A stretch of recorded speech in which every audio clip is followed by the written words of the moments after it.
Ay de mí, Llorona, Llorona, Llorona, de azul celeste. I'll be just again. It's so cold and glazing. You remind me. You made me love it and begin again. You made me love it and begin again. You made me love it and begin again. Hello, sinners. My name is Alice Sin, and welcome to Alice's Shelf Monsters. Today we'll be talking about La Llorona, which is usually known as the Mexican tale of the weeping woman.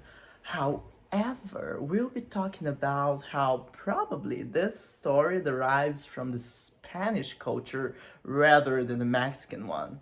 So come with Mama.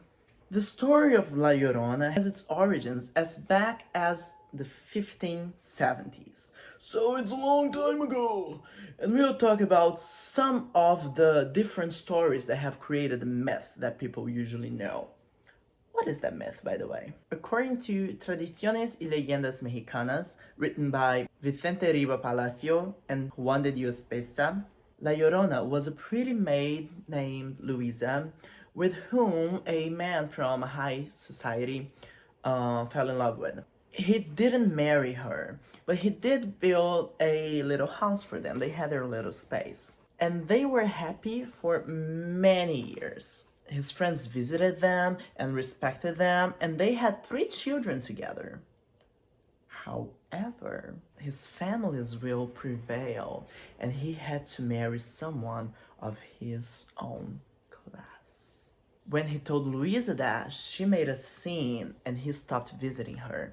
She wasn't even invited to the wedding. She came home, maddened with grief, and she stabbed her 3 children.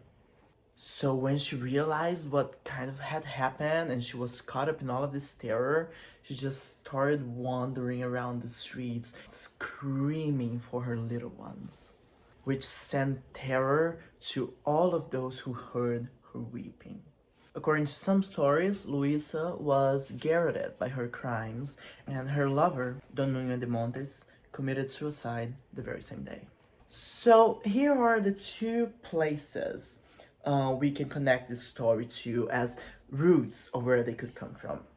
The first one is Mexican, comes from the Azteca system of beliefs, because La Llorona is very similar to this big goddess called Cihuacotl.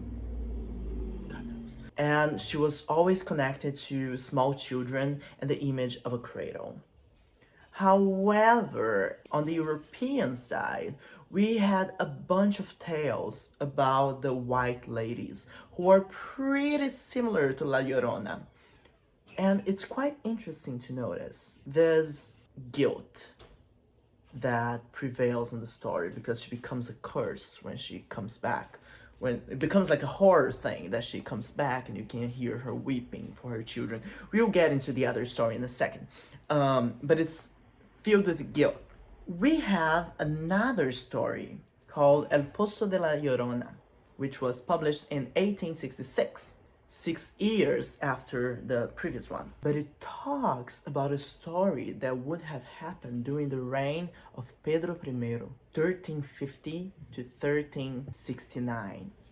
And that precedes the White Ladies. So what is it about? This woman named Elvira was the daughter of a fisherman, and her mother had died, and she would always help her father fish and whatnot. And then eventually, this big bad guy who was like the boss around town showed up, and he owned the castle, and mutilated children started being found, and people started to suspect that he had something to do with that guy. So her father warned her, don't come near him.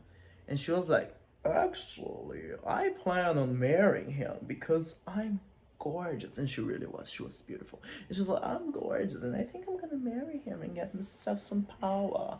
And the father's like, no, but she's already marrying him. She's like, hi, honey.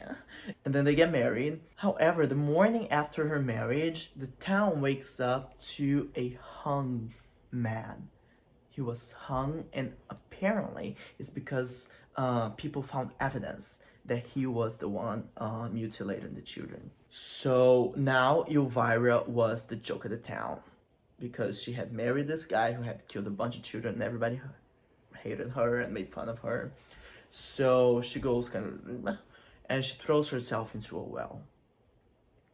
Rumor has it that from that night on, every day at 12 o'clock, she rises from the well, wanders through the streets, and enters the castle crying and moaning as a punishment for her pride. And this is where it gets really interesting. As a punishment for her pride. Do you see how this idea is deeply connected to Christian guilt? And that's usually the story we know from La Llorona, right? That she killed all children and now she has to haunt things and weep and cry for eternity because of her sins. And this idea of you shall be punished for the sins you commit is a Catholic thing. So are the roots really that Mexican? Because apparently the foundation of La Leyenda de la Llorona actually derives from a very Catholic viewpoint, especially from Spain. However, let's notice something really interesting in that version as well. She's not the one to kill children, and it's not her children. Although you're still talking about children dying, she's not the one involved. There is no right or wrong answer, but those are the evidences I found, and I found it really interesting because everyone seems to think that the foundation for the myth of La Llorona is in the Mexican roots. However, it seems to be very much Catholic and deeply connected to its Spanish heritage. I hope you enjoyed it, and remember, life